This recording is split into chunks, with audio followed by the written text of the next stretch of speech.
Preparing to live stream the meeting. Setting up your Facebook Live. Meeting is now streaming. Disco. Woohoo! Welcome to High Performance Leadership, the place where we celebrate the brilliance within each and every one of us as we lead our careers and influence over 80,000 people throughout our lives. Together, we are building brilliance. This week, we're talking about how to think. I'm going to share my screen for those of you who are in my High Performance Leadership group.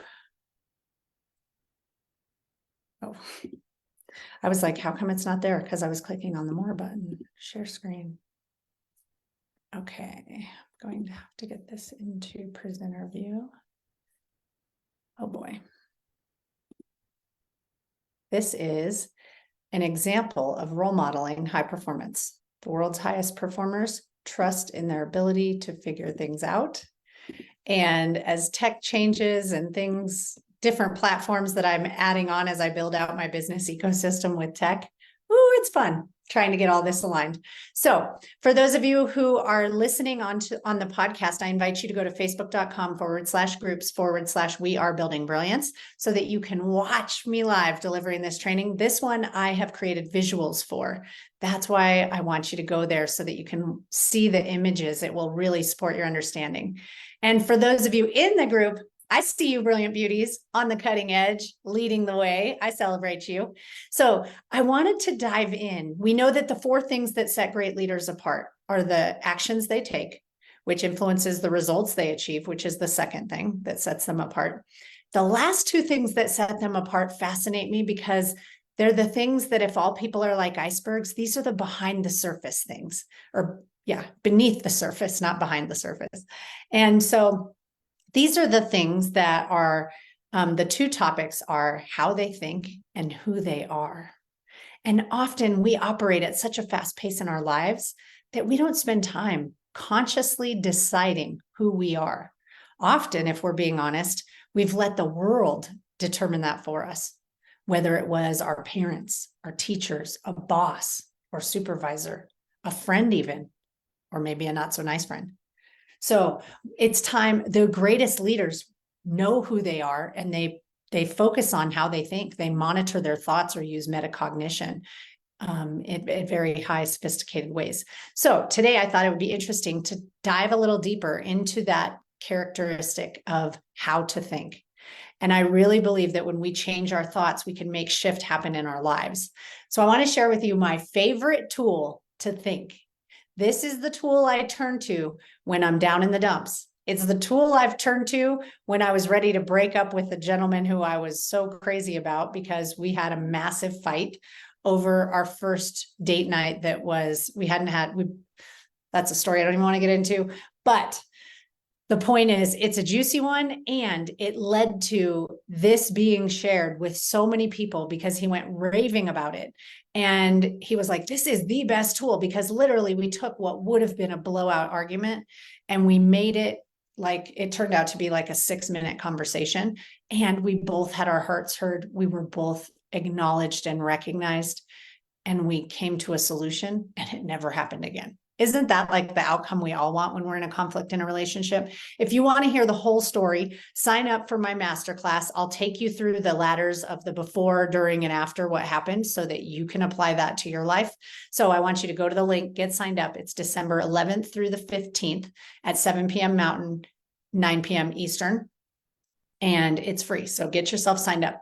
Let's dive in. So what you see if you're watching is a ladder on the right-hand side of the screen, and it reads experience, perspectives, beliefs, thoughts, and actions as you ascend upward on that ladder.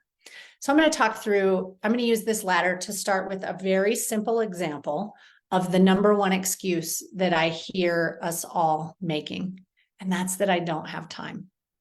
Time is this precious asset, and we all get the same amount of it, yet some of us do a lot more with it.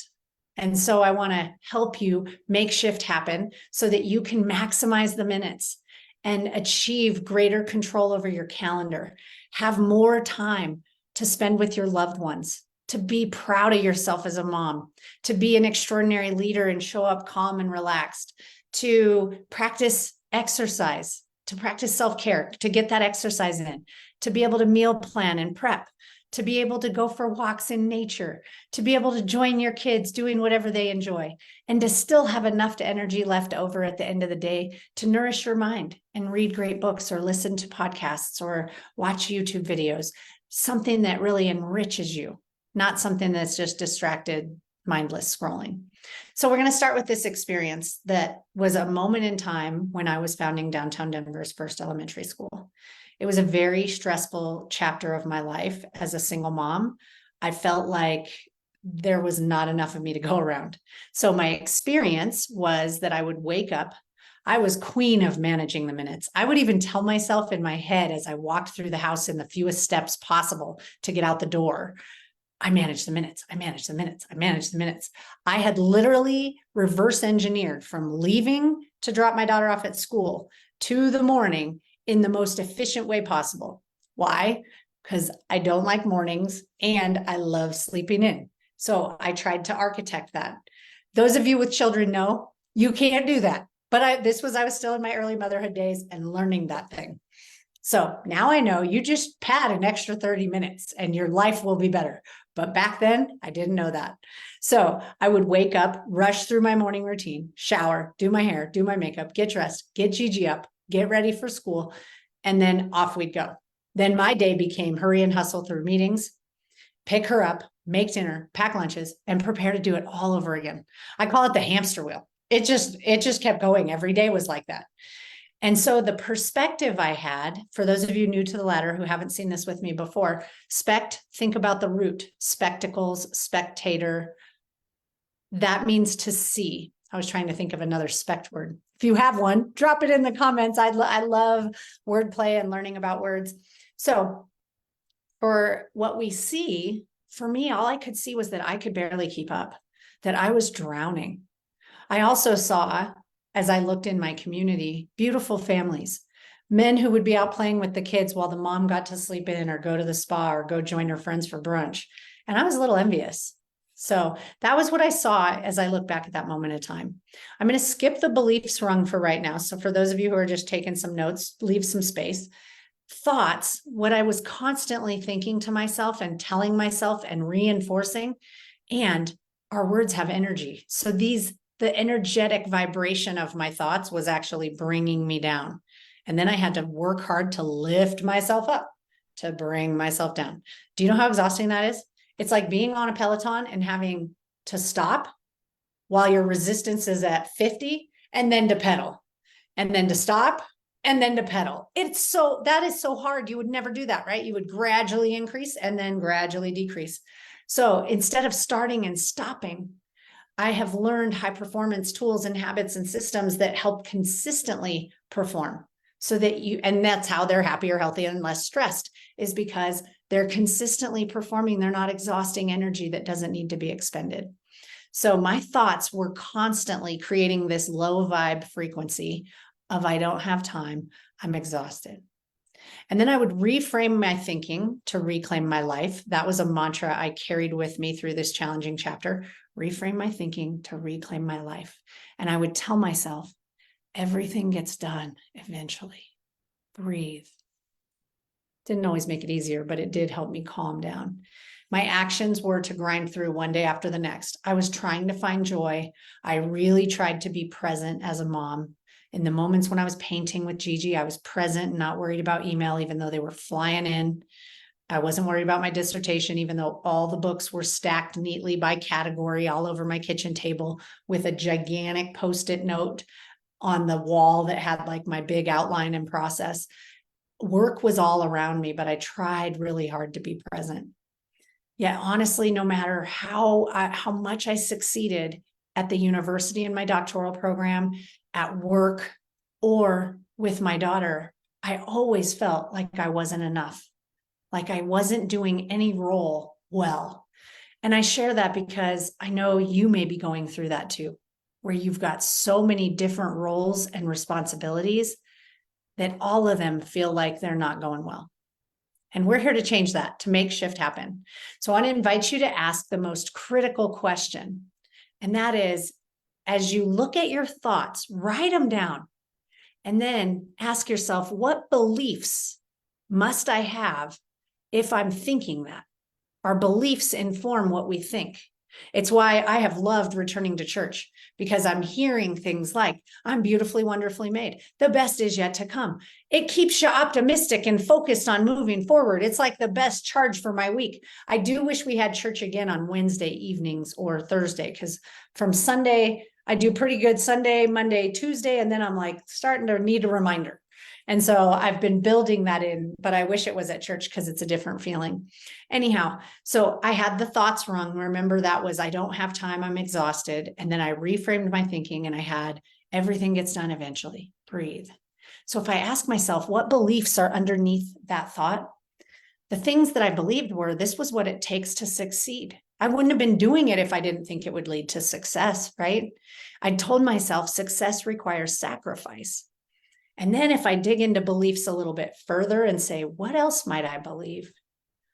I really believed that I didn't have control of my time. I really believed that I didn't have control of my calendar.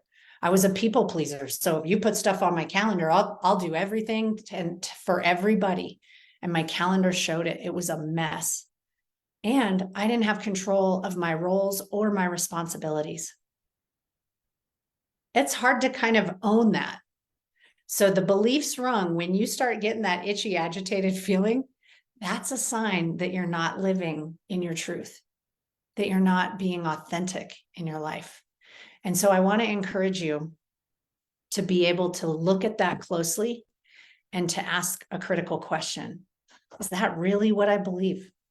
The answer is probably not. So what we're going to do is make shift happen. We know what that path leads to, right? That path of rumination, of self-doubt, of limiting beliefs, of our automatic negative thoughts. That's what psychologists call them, literally ants, automatic negative thoughts. And we're going to instead choose a different path. So let's choose the right. Those of you who know me know I'm a big fan of the normal distribution. If most people are choosing the left, let's choose the upper right quartile. Pick your percent. Top 10%, 5%, 2%, 1%. Pick your top percent and commit to achieving in that level now. And I want you to commit not just in your career, because at the end of the day, I love John Maxwell's, he's a great leadership guru. He says, your life will be summarized in one sentence. Pick it now. At the end of the day, no one's going to say, wow, she answered thousands of emails every single week. She was on it. Wow, she went to meeting after meeting after meeting with a smile on. Is that what they're going to say? No, that's not what matters, right? So it's time to make shift happen. Let's choose a right path. Let's align with high performance. Let's lead our lives. Each and every day, we lead the most difficult person on the planet, and that's ourselves. So you are a leader, my friend, and that means you've got to start building leadership capacity in yourself to improve your life. And it will improve every dimension of your life. That's the beautiful part.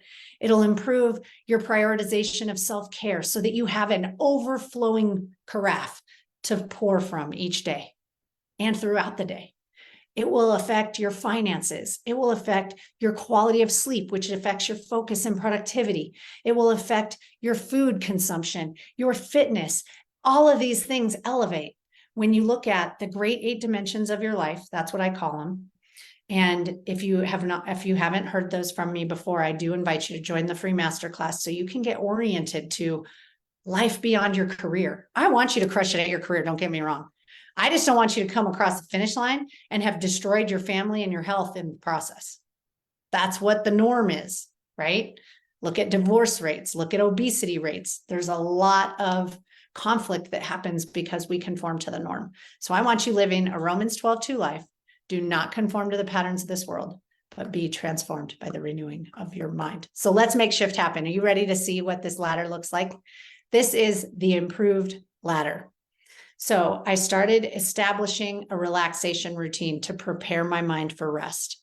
Going through the responsibilities that I had at that time, founding a school, my mind couldn't slow down. Yet I knew I needed to commit 7 to 9 hours of sleep. And so I had to go to bed early. But I would go to bed early and I'd lay there like, I know I need to sleep. I know I need to sleep. Oh gosh, I'm now down to 6 hours. Oh, four, okay, 3.5, right? It wasn't working. And so I had to learn strategies, not fake it till you make it. This is a peeve of mine because our subconscious knows.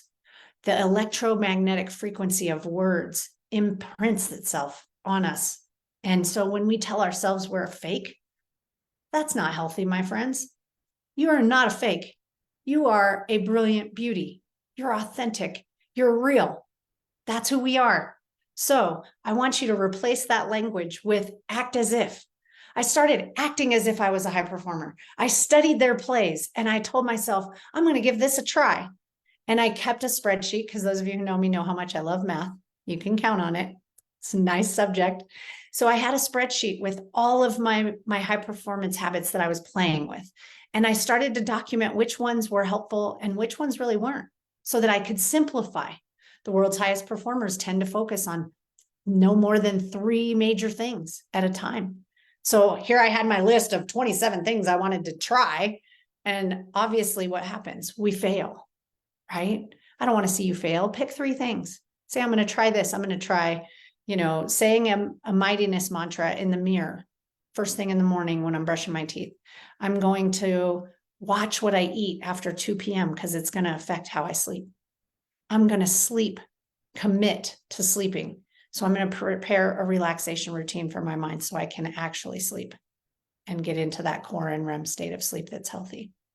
So that was for me. I started with sleep because I knew that affected every other thing. It affected my focus, which affected my productivity, which affected how much extra time I had at the end of the day, which affected my ability to meal plan and prep, which affected my energy levels to work out. So all that was tied together in a very interdependent way.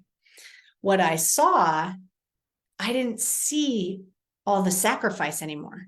I started to see a new way of being. This is why community is critical.